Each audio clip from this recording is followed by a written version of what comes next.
Okay. Thanks for everyone for being here this afternoon. We'll make this pretty quick. It's pretty straightforward. We usually, about this time every year, go over the homicide cases from 2025, just some basic statistics. If you need any information about particular homicide cases or status, just let me know. We have a full list available. So essentially, I think everyone knows we did finish the year with a dramatic decrease in the number of homicides compared to the most recent years. We had 65 homicide victims, 63 homicide cases for the year 2025. I think that was the least amount in the past 9 years for sure. So if you look at the past 4 years, we had close to 100 in the previous 2 years, and then 2022 was our historic high at 121, which is around the COVID time period. We had 110 the year before that. So we've really cut down almost in half from that peak of 121. The other part of the story we want to tell today is even though we had fewer amount of homicides, I think we had a near record number of solved cases this year. The deputy chief and the commander will talk about that a little bit more in a minute.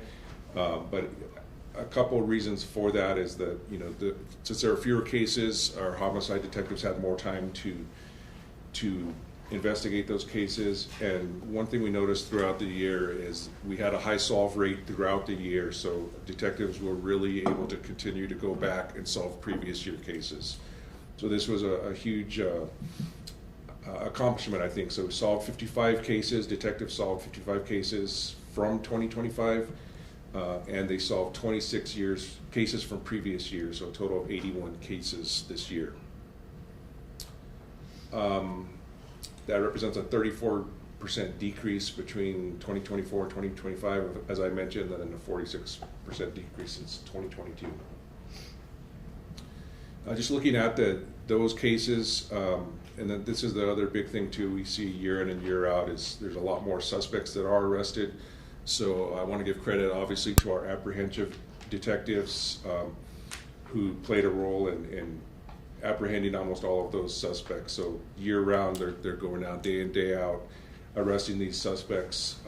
So we had a total of 77 suspects who were arrested, charged, or are deceased for 2025, and then another 46 suspects from previous years. And if you look down here, a lot of these years, and especially in 2021 and 2022, where we saw the huge increase in the number of homicides.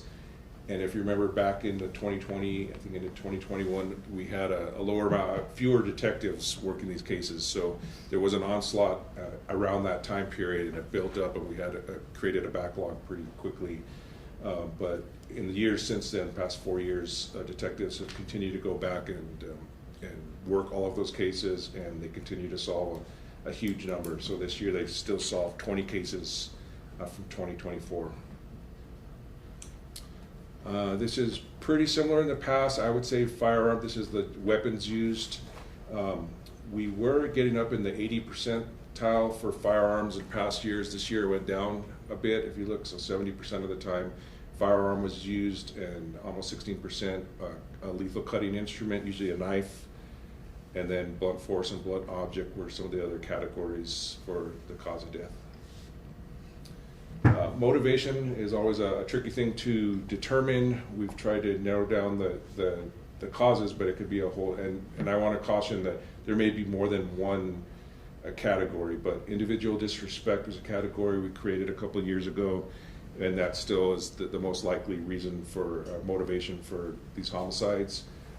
Domestic violence, robbery, and drug-related are the categories next up, and then a lot of these other categories are just probably 1 or 2 homicides out of the 63 cases. We look every year at homicide suspects. We'll look at suspects and victims. So this is suspects by age, 17 and under. Is this the number, I guess, or is it the percentage? The age, the percentages are here. These are the ages. Yeah, so 10%. What we see with homicide suspects, we do see it's usually around 10% for 17 and under, so for teens. The one thing we always see, and it's no exception this year, there's a lot more suspects that are teenagers. So while there's maybe 10% of cases involving teenagers, they tend to be involved in groups. So there may be 2, 3, 4, 5 suspects in a single case, maybe one shooter, but we do charge everyone who's involved in the case. So that was the case this year. We had a few cases and multiple suspects.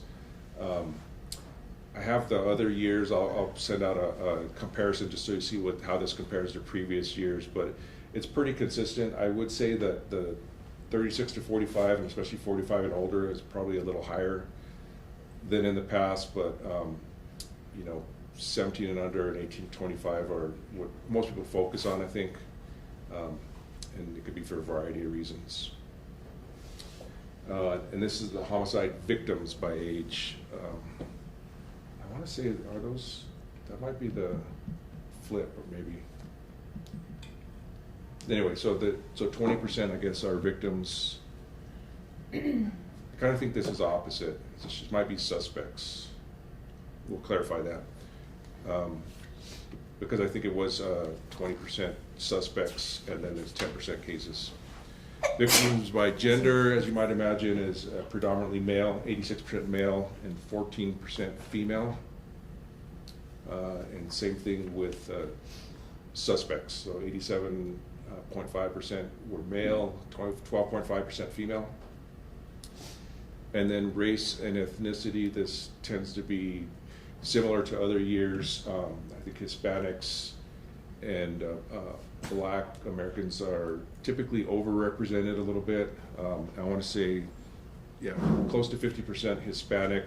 I know in the past few years they're up in the 65%. And Black victims tend to be a little more for victims and offenders. The white non-Hispanics tend to be lower than they're generally represented in the population. And so same thing with suspects. Hispanic tend to be by far the biggest majority of suspects for homicide cases. And finally, what I mentioned earlier is just our solve rate. I think this is the highest end of year solve rate we had. We solved 89% of the cases. Our homicide unit was recognized as Team of the Month a couple of months ago, and we've had individual detectives recognized as Employees of the Month, and they've done an outstanding job. So there were fewer cases, admittedly, but they still kept in the 80 percentile throughout the year and finished the year 58 out of 63 cases, I think. The clearance rate is the FBI clearance rate. So what that is the 55 cases from 2025 solved plus all the past cases, the 26. So it's 106, I guess, divided by the number of cases, which was 63. That's why you get over 100%. But that's how the FBI calculates the clearance rate. But we really want to highlight the solve rate. In the past, when we had the huge jump in 2021, I think we finished the year with maybe 31% solved from that huge number. And like I said, we're going back and solving a lot of those cases, but the detectives are also solving the cases from the current year. Is that the last one? Okay. With that, I'll have Deputy Chief George Vega talk a little bit about kind of where we are as a department and how far we've come with our investigations. Thank you. Good afternoon, everyone. My name is George Vega. I'm the Deputy Chief over Investigations for the Albuquerque Police Department. The first thing I wanted to touch on, back in 2022 when I came back, you saw I believe there was about 122 homicides that year, and we made a big push to increase the amount of homicide detectives that we had in the unit. We also made it a priority to get professional staff around them for support. One of the things that we found is that we wanted our detectives to be able to write warrants and then have professional staff surrounding them to be able to do some of the other tasks. That way they could be focused on the investigation. And once we did that, we saw a big increase in the amount of homicides that we were solving. Some of the teams that I really want to give credit to is our digital intelligence team. DIT, when you look at in 2022 we had 3 examiners, we now have 10 examiners. That's allowed us to take on more of this work and understand more about digital forensics. And these men and women specialize in digital forensics, and it allows our detectives to get the time and the space to investigate these cases and solve more cases. The other thing, when you look at the amount of homicides that we had this year, when I look at that, there's a lot of moving parts that helped with that area, and I make sure I want to talk about the field officers that are out in the streets doing the proactive work. It's important for us to focus on that. We're proactive in the streets. We have our proactive narcotics teams that are out there conducting narcotics operations. We have our apprehensions teams that are taking these individuals into custody. So I really want to thank everybody that was involved this year for the proactive work that they did. Last, I really want to focus on just the homicide team in general. The homicide team right now, I believe we have the best detectives in this country. And I want to also make sure that we let individuals know in the community that we have that support, whether it be our victim advocates. Important to bring them up, give them recognition. Our victim advocates that are there to contact these families. And our detectives are working tirelessly to make sure that these cases are solved. I know we didn't solve every case this year, but I want the community to know that if someone in our community commits this crime, that there's a team of people working tirelessly to bring justice to those families. And with that, I'll turn it over to Commander Bernard so he can talk a little bit more about the cases.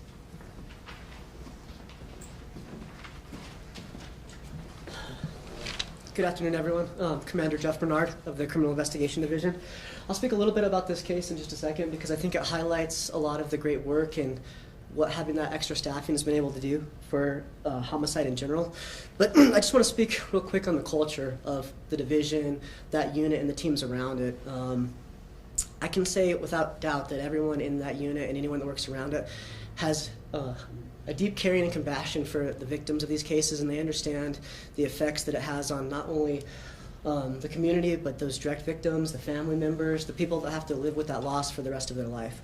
And they all show that in their work every single day. And that goes into some of the talk that we've had about not just solving these cases, but how we make sure that we prosecute them successfully, the work that we do with the DA's office, the meetings that we have after these cases are solved. We have, before we solve them, we'll have meetings on every couple-day basis to get the status of where we're at on the cases. Once we solve them, we'll have meetings with the DA's office, make sure that we talk about any sort of discovery that we need to provide, make sure that we go over any evidence that we need to collect, anything that we need to do forensically at the lab. All of these things go into every single case, and it starts with the passion that each one of these people involved in these cases show. And then we've talked a lot about DIT. DIT has done a tremendous job on this. So I want to say that back when we had our worst year with homicides, we probably had 7 or 6 detectives to start out that year, around that. So we have 14 currently, but we talked about the DIT, that we've moved that up to 10. And we also have civilian investigators that we brought back, many of them former law enforcement, and they're reviewing a lot of our cold cases or older cases as well. So we're adding another set of eyes to look at those. So we've really invested a lot of energy, staffing, time to make sure that we take care of this in the most thorough way. A little bit about this case specifically. So this is an incident that happened in 2024. I believe it was in June. So during this incident, it started out with 2 subjects that were shot in a parking lot. One of them died immediately. The other one died later on. Now, at the start of this investigation, there was very little to go off of. There was some video footage that wasn't very clear, and that was about all we had to go with. So essentially, we had a team of homicide detectives out there canvassing the area for hours, looking for any video in that parking lot, the arroyo, anything that could go along with it, and then talking to various associates of all these people. So in this incident alone, I want to say that we had 38 search warrants completed by the detective, varying social media warrants with Telegram, Instagram, for the victims' phones, the offenders' phones.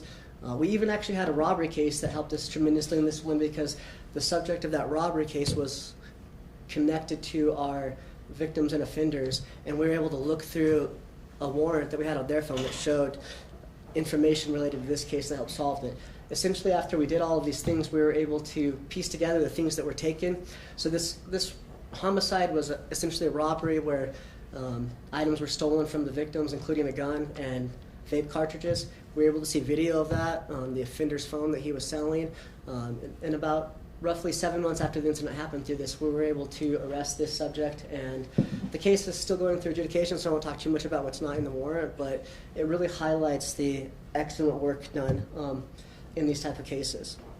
And then, like I said, just getting to the back end of things, we really value and understand the difficulty the families have to suffer through this. So our victim advocate unit will meet with every single portion of that family that would like to. We make sure we stay up to date with it. And it's not just meeting with them and trying to give them updates on the case and what we're doing, but it's also trying to provide services and any sort of things that we can connect them with that will help them through that process, whether that's connecting them with different resources like the Violent Crimes Commission to get them various things, or anything that we can do to help in that instance.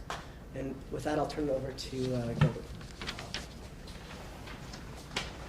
One other thing I just wanted to point out too, I was just asking the deputy chief, we did take the same approach to homicides, and we're trying to apply it to non-fatal shootings. We have many more of those in the city, and trying to increase the clearance rate on that and arrest more subjects. So we did make progress this year. I think we're gonna do a little bit different approach this year, this coming year as well. But I think that approach and everything working together probably helped lead to the decrease in homicides, and hopefully we'll maintain that decrease going forward. So with that, any questions? Yep. So how would you determine if a case is solved? Would that mean it goes all the way to court, or? If they're charged with a crime, or they are deceased, they have to be charged in order to be arrested. But for our purposes, yeah, that's a solved. I think ultimately for the clearance rate and the FBI, when they ultimately figure it out, I think it goes to arrest, right? So yeah. So if there's a few that are still wanted, that may affect the clearance rate a little bit, but the department considers it solved when they're charged with the crime, when someone's charged. Yeah. What was the number of homicides in 2018? 2018, I'll have to get back with you. I want to say about 60, I'll have to get back to you, 69 or so. Yeah. And then just to reconfirm, you said that there's 10 on the DIT, but there's 14 homicide detectives? Correct. Okay. Yeah. Is there any cases pending with OMI, with autopsies and all that could turn into a homicide? I don't know about OMI. I think the primary reason the case may change is if we're investigating it as a justifiable case, and for some reason it turns into a homicide that's chargeable as a crime.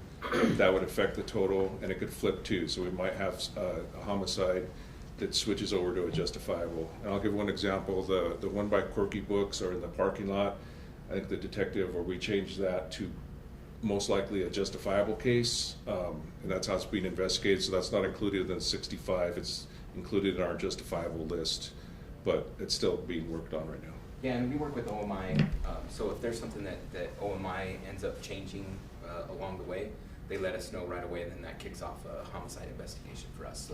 So that's basically how it works. So it was stated that you have the best detectives in the country. Why is that? I think so. I've had the ability to just be able to see different divisions around the country and see what everybody has in place. And when I look at our detectives and the training that they received, and if you just look at the clearance rate, I know we have several of our detectives in our division that have 100% clearance rate. They've cleared their cases, and being able to see where we've come as compared to other departments, I fully believe that the training and the expertise that we have downstairs here on the second floor is better than anywhere in the country. Thank you. Sure. How many cold cases do you guys currently have? I wouldn't be able to give you that number No worries. right now off the top of my head, but we can work on getting that. Cool. And then just to confirm, in this news release, it says that detectives solved 26 cases, bringing the total number of cases solved in 2025 to, it just says 8. Is that supposed to be 81? Yes. Mark. Chief, just to clarify the numbers, obviously ours are a little higher because we count justified homicides in our total count. But OMI gives us every single homicide case, and I think there was a difference of 4 or 5 that they claim are homicides that happened within the city of Albuquerque. How would we get clarification about those cases? I know you mentioned some of it may end up being justified, so that may be why it's not getting counted. Yeah, so when you look at that, and I mean you can probably add some more to this, Gilbert, if you want, but when you do look at that, I think you're describing a lot of it right there. I mean, OMI is going to list something as a homicide, but we got the particulars of what happened on scene, and it's going to, you know, our investigation is showing that this could possibly be a justified incident. But that's going to be the ruling on OMI's side for that homicide. So I'm sure you're seeing some difference there. I don't know if you want to add anything The to that. biggest thing too is justified homicide is not a crime. An officer-involved shooting is usually determined to be a justifiable homicide, and that's not a crime, and nobody's charged. We're looking at crime statistics through the FBI, but as far as homicide, we'd have to compare the list. But you know, we do have a list of every single one and where they're categorized. So I have some questions relating to the homicide Sure. case. So earlier today at the Presbyterian downtown, Mhm. a young girl was struck by a car and killed. What can you tell us about that? So my understanding is there was someone was dropping off a patient at the front end of the entrance at the Presbyterian downtown hospital. It was a truck with a trailer, I think, for landscaping purposes. The individual switched places, and someone was driving the truck out after they dropped the patient off.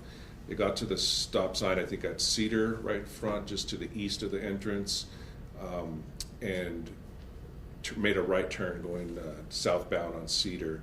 At the same time, there was a father with a 5-year-old girl who was crossing in the crosswalk, and the truck struck the little girl. It sounded like the father was maybe trying to pull her to safety when she was struck, but tragically she was hit, and they took her inside to the emergency room, but unfortunately she succumbed to her wounds at that point. Our fatal crash unit is investigating the scene. I know there is video available from Presbyterian, and our investigators are looking at that. You know, it's not clear why he made the turn, or why maybe they didn't see him making the turn. It's looking, all indications, it's just a really terrible tragedy. Whether there's any fault at hand, I think that's yet to be determined. But I was at the scene earlier, and it was really tragic. And I think there's families on scene, and it's, you know, nobody wants to see a child injured like that. And I think it's a worst nightmare for a lot of parents. But we're looking into it. And is there anybody in custody or any suspects? The driver of the truck did stay on scene and is cooperating with investigators. Thank you. Yeah. So my assignment desk is ask about APD's presence at Sherman Middle School and reports of an active shooter. We did get a call about a possible active shooter. Officers arrived immediately and have not seen any evidence or sign that anyone actually was on the campus involved in a shooting. That is in our ShotSpotter coverage area, and we didn't receive any ShotSpotter activations either. So it may be a hoax, but we're just clearing the school to make sure. Anything else? Okay.